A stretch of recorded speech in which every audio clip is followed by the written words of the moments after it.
ሰላም ጤና ይስጥልኝ ውድ ተመልካች አድማጮቻችን ይህ ኤንቢሲ ወቅታዊ ዓለም አቀፋዊ ዝግጅታችን ነው። በዛሬው ዝግጅታችን በሩሲያና በዩክሬን መካከል ጦርነቱ ከተጀመረ 1338 ቀናት ቢቆጠሩም ገና ግን የጦርነቱ ማብቂያ ፍንጭ አልታየበትም የሚል መረጃ ወጥቷል። እንዲሁም የሊቱዋኒያው ፕሬዚደንት የሩሲያ የጦር አውሮፕላኖች የሀገሪቱን የአየር ክልል ጥሰው ለ18 ሰከንዶች የዘለቀ በረራ ማድረጋቸውን መናገራቸውን የሩሲያው ፕሬዚደንት ቭላዲሚር ቭላዲሚሮቪች ፑቲን ለተጨማሪ 2 ሚሊዮን ተጠባባቂ ኃይላቸው የክተት ጥሪ ማቅረባቸውን ወዲያም የአሜሪካ የጦር ባለሟሎች ደግሞ የሩሲያን ጦር ኃይል ምን ያደርጋል ምን ይረባል ቻይና ከሌለች እኮ የሩሲያ ጦር ኃይል ምንም ማለት አይደለም ቃል በቃል ንግግራቸው Moscow war machine would look like garbage without China ብለውታል። ከዚያም ውጪ ሰሜን ኮሪያ ከሩሲያ ጋር ያላትን ወታደራዊ ግንኙነትና የትብብር ውል ስምምነት እጅጉን ላቅና ከፍ ወዳለ ደረጃ እንደምታደርሰው በቁርጠኛነት መሪው አስታውቀዋል። እነዚህንና ሌሎች ጉዳዮችን በወቅታዊነት ዓለማችን ላይ የተነገሩትን አንስተን ቆይታችን ይዘልቃል። እስከ ዝግጅታችን ፍጻሜ ድረስም አብራችሁኝ ትዘልቁ ዘንድ የአክብሮት ግብዣዬ የአየር ሞገዱን ሁሉ አሳብሮ ከልባችሁ ይድረስ የምላችሁ አዘጋጅቼ የማቀርብላችሁ ትዕግስቱ በቀለ ነኝ።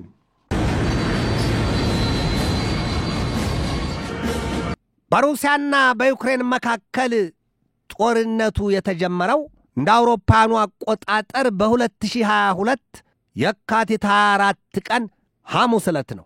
ታዲያ ከዚያችን ቀን ጀምሮ እስከ ዛሬዋ ቀን ድረስ 1338 ቀናት ተቆጥረዋል። በጦርነት ዓለም በእሳት አሲድና በመርዝ አረር ውስጥ 1338 ቀናትን መጓዝ ላፍታ መለስ ብሎ ማስላት ያስፈልጋል። ጦርነት ቀርቶ በብስራት ደስታ እንኳን ጥይት ሽቅብ ወደ ሰማይ ሲተኮስ የስንቶቻችን ልብ እንደሚርድና እንደሚከዳን መናገር አያስፈልግም። ብዙዎቻችን የምናውቀው ጉዳይ ነው። ለዚያውም ምናልባትም ቢገፋ የክላሽ ጥይት ከዚያም ውጪ የደሞትፈር የማውዜርና የቤልጂክ ወይም የምንሽር ጥይቶች ሲተኮሱ ነው የምናውቀው። በተለይ እዚህ ኢትዮጵያ ውስጥ ያለነው ለማለት ነው። ታዲያ የጥይት ድምጽ ምን ያህል ለሕይወታችን ረባሽና ዘግናኝ እንደሆነ ከኛ በላይ ለሌላው መናገር የሚጠበቅ አይመስለኝም። ሩሲያና ዩክሬን ግን 1338 ቀናትን በሚሳይል በጦር አውሮፕላኖች የቦምብ ውርጅብኝ የሰው አልባ የጦር አውሮፕላኖች የቦምብ ውርጅብኝ የክሩይዝ የሱፐርሶኒክ ባላስቲክ ሚሳይሎች በእነዚያ ሁሉ ሲተጋተጉ 1338 ቀናት ምናልባትም በዓመታት ከተሰላ ከ3 ዓመታት ከግማሽ በላይ 3 ዓመት ከመንፈቅ ከ6 ወር በላይ ያለፈ ጊዜ በጦርነት አበላ ውስጥ ናቸው። ታዲያ በዚህ ጦርነት ውስጥ ከሁለቱም ወገን ትራምፕ በቅርብ ሳምንት በሰጡት ማብራሪያ በሳምንት ከ5000 እስከ 7000 ወታደሮቻቸውን ያጣሉ ከሁለቱም ወገን አሉ። በዓመት ያለውን እልቂት ማሰብ ነው። በ3 ዓመት ያለውን እንዲሁም 6 ወራትን መጨመር ምናልባትም ግን በብዙ ሚሊዮን የሚቆጠሩ ወታደሮች ወይም የሰው ልጆች ረግፈዋል በዚያ የሩሲያና ዩክሬን ጦርነቱ አሁንም ገና ነው። በሁለቱም ወገን የመቆም ፍንጭ አላሳየም የለበትም። ለዚያ ጦርነት መቆም የዚህ ዘመን ሐዋርያ ወይም ልዩ መልእክተኛው እኔ ነኝ በ24 ሰዓት አቆመው የለም እንዴት ያላችሁ ሲሉ የፎከሩት የአሜሪካው ፕሬዚደንት ዶናልድ ትራምፕም ቢሆኑ ዛሬ ላይ ወደ ማዕቀብ ወደ ዛቻና ማስጠንቀቂያ ቢመጡ ጠብ ያለ ነገር የለም። ፊት ለፊት ከሩሲያው ፕሬዚደንት ቭላዲሚር ፑቲን ጋር እንዲሁም ፊት ለፊት ከዩክሬኑ ፕሬዚደንት ቮሎዲሚር ዘለንስኪ ጋር ብዙ ጊዜ መከሩ፣ በስልክ ተነጋገሩ። ጦርነቱ ያበቃል፣ እንዲፈጸም ላደርግ ነው፣ ሁለቱ ሊጨባበጡ ነው፣ ወደ ሰላም ስምምነት ሊመጡ ነው። ብዙ ዜና ሰራን፣ ብዙ ዜና ሰማን። ጠብ ያለ ነገር እውነታ ግን የለም። ይብሱን እየጦዘና እየተወሳሰበ ሌሎችን ሀገራት እያነካካና ወደ ሌሎቹ እየተዛመተ እንዳይሆን የሚል ስጋትን አጭሯል። ዛሬ ያደመና አንዣቧል። ትናንት በተሰማ ዜና የሩሲያ የጦር አውሮፕላኖች በተለመደው መልኩ የሊቱዋኒያን የአየር ክልል ጥሰው ለ18 ሰከንድ በዚያች ሀገር የአየር ክልል በረዋል ሲሉ የሀገሪቱ ፕሬዚደንት ጊታናስ ናውሴዳ እምባ ቀረሽ እልህና ሲቃ ሲተናነቃቸው ተናግረዋል። ሊቱዋኒያ ማለት የሰሜን አትላንቲክ ጦር ቃል ኪዳን ድርጅት የኔቶ ወይም ኖርዝ አትላንቲክ ትሪቲ ኦርጋናይዜሽን የዚያ የምዕራባውያኑ የጦር ጥምረት አባል፣ ወዲህም የአውሮፓ ህብረት ሙሉ አባል። ያቺ ሀገር ግን በሩሲያ የጦር አውሮፕላኖች የአየር ክልሏ ከመጣስ አልታደበም ወይም አልቀረለትም ነው የተባለው። ሩሲያ በኔቶ አባል ሀገራትና በአውሮፓ አባል ሀገራት የአየር ክልል ጥሳ የሰው አልባ የጦር አውሮፕላኖቿንና የጦር አውሮፕላኖቿን ስታስገባ የሊቱዋኒያዊ የመጀመሪያው አይደለም።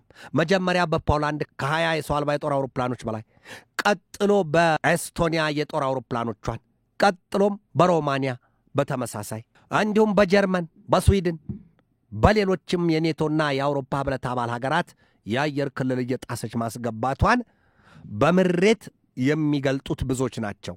የትናንትናው ግን እጅጉን ለአውሮፓ መንግስታት አነጋጋሪና ቁጣን ያጫረ ሆኗል ነው የተባለው።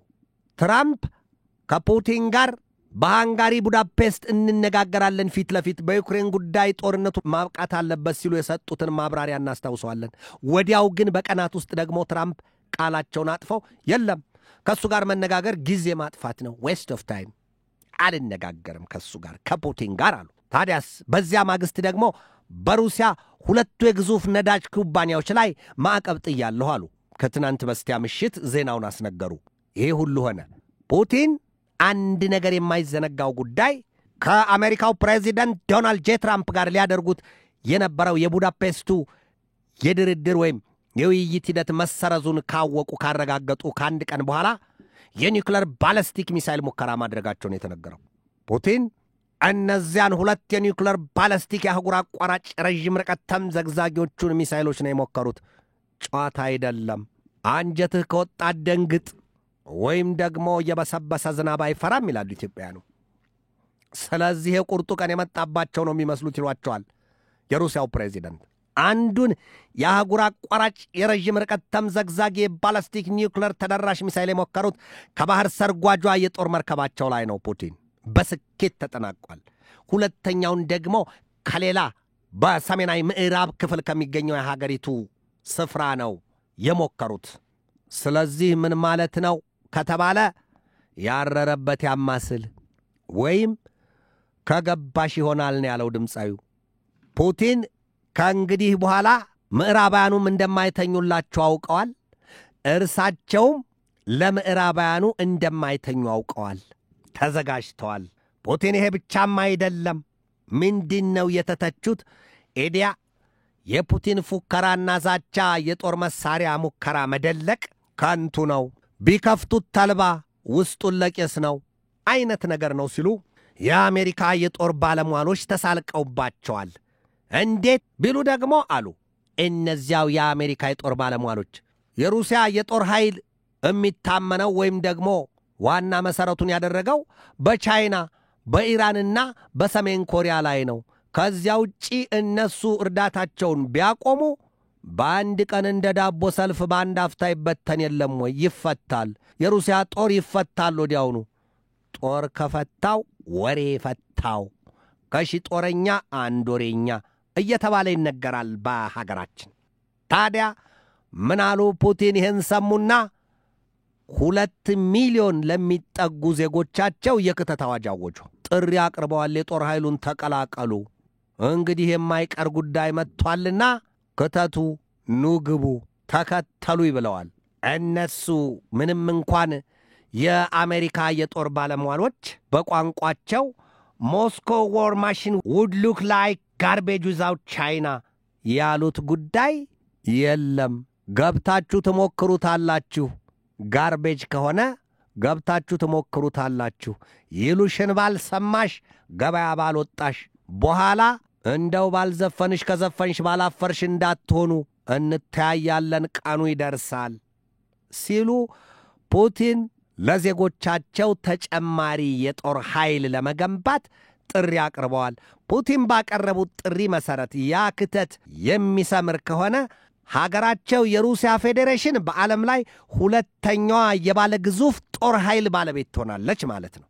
የጦር ኃይል ግንባታ ከተጀመረ ወዲህ ሩሲያ፣ አሜሪካና ቻይና በህዋ ላይ የጦር መሳሪያ ሽቅድምድም በህዋ ላይ የጦር ኃይላቸውን ለማስፈር የሳተላይቶቻቸውንና የተራቀቁ የጦር መሳሪያዎቻቸውን ወደዚያ ያከማቹ እየላኩ ነው የሚል መረጃ ይወጣል። በአንድ ፊት ደግሞ የሰው አልባ የጦር አውሮፕላኖች ጥበብ በተራቀቀ መልኩ በአርቲፊሻል ኢንቴሊጀንስ ወይም ደግሞ በሰው ሰራሽ የስለላ ጥበብ እየተራቀቀና እየመጠቀ ነው።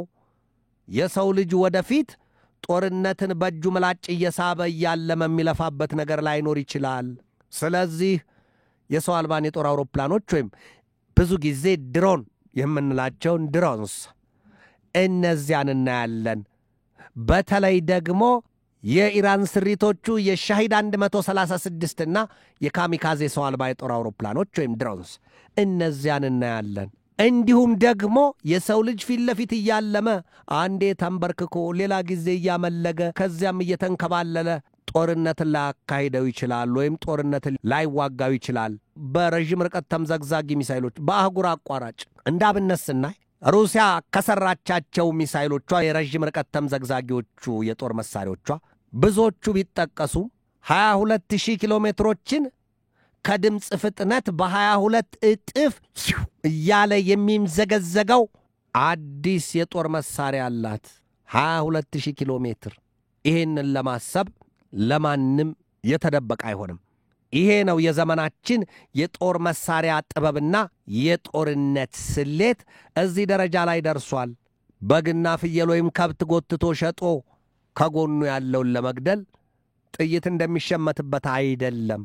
የኃያላኑና የጠቢባኑ ጦርነት ከዚህ የተራቀቀና በጣም የራቀ ሆኗል። በዚያ ላይ ነው ሩሲያ የጦር ኃይሏን ወይም የወታደሮቿን ቁጥር ለመጨመር ክተት ጥሪ ያቀረቡት ፕሬዚደንቷ ቭላዲሚር ፑቲን። ታዲያስ ሲባል ሩሲያ በአሜሪካኑ የጦር ባለሟሎች ወይም በጦር ጠበብቶቹ ስሌት የተንተራሰችው ወይም የተመረኮዘችው አለያም የተማመነችው የቻይናን የኢራንና የሰሜን ኮሪያን ኃይል ነው የሚል መረጃ አውጥተዋል። አዎን አሉ የሰሜን ኮሪያው መሪ ኪም ጆንጉን ዛሬ ማለዳ ላይ በሰጡት ማብራሪያ። በሩሲያና በሀገሬ በሰሜን ኮሪያ መካከል ያለው የወታደራዊ ትብብር ገና ምኑ ተይዞ ከዚህ በላይ ወደ ተራቀቀና ወደ ላቀ ደረጃ ይመጥቃል፣ ታዩታላችሁ ብለዋል። ሰሞኑን የአጭር ርቀት ተምዘግዛጊ ሚሳይሎቻቸውን ምናልባትም ከ350 ኪሎ ሜትር በላይ የሚምዘገዘጉት እነሱን በብዙ ቁጥር ሞክረዋል ኪም። ትናንት ደግሞ የሃይፐርሶኒክ የረዥም ርቀት ተምዘግዛጊ መርዘኛና መዘዘኛ አዲስ የተባለለትን ለና አሜሪካው የታድ ሚሳይል መከላከያዎች ሁሉ መቅሰፍት ሳይሆን አይቀርም የተባለለትን የሃይፐርሶኒክ ሚሳይል ሞክረዋል። ዛሬ ደግሞ ማለዳ ላይ ወጡና ገና ምኑን አየቻለም የሰሜን ኮሪያና የሩሲያን የወታደራዊና የፈርጀ ብዙ ትብብር ውል ስምምነት ወደ ራቀና ወደ ጠለቀ ወደ ላቀ ከፍታ እንወስደዋለን ብለዋል። ፑቲንም ሰሞኑን ያው ቀደም ሲል እንዳልነው የኒውክሌር ተደራሽ የባላስቲክ ሚሳይል ሞክረዋል። የአህጉር አቋራጭ ኢንተርኮንቲኔንታል ባላስቲክ ሚሳይል የአህጉር አቋራጭ ባላስቲክ ሚሳይል ሞክረዋል። በአንድ ፊት ምዕራባውያኑ ፑቲን አደጋ ጋርጠዋል ሲሉ የሚያደርጉት ይጠፋቸዋል። በሌላ ፊት ደግሞ የለም የፑቲን ጦር ኃይል የጦር መሳሪያም ቢሆን ዱዳ ነው እያሉ ያሟቸዋል። ታዲያ ከፈሩ ሐሜቱን ምን አመጣው? ከደፈሩስ አደባባዩን ማን ከለከላቸው ሲሉ የሚሳለቁባቸው ህልቆ መሳፍርት የላቸው። የሩሲያው ፕሬዚደንት ቭላዲሚር ፑቲን ምንድን ያሉት? አሜሪካ ማዕቀብ ጥላብናለች፣ ነገር ግን አሉ ምዕራባውያኑ የአውሮፓ ህብረትም ትናንት 19ኛ ዙር ማዕቀቡን በሩሲያ ላይ ጥሏል ነው የተባለው።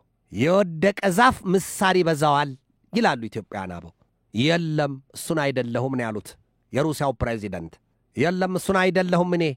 አሜሪካው ፕሬዚደንት ዶናልድ ትራምፕ ከዚህ ቀደም በ4 ዓመት የሥልጣን ጊዜውም በነዳጅ ዘይት ሀብታችን ላይ ማዕቀብ ጥሎ ነበር።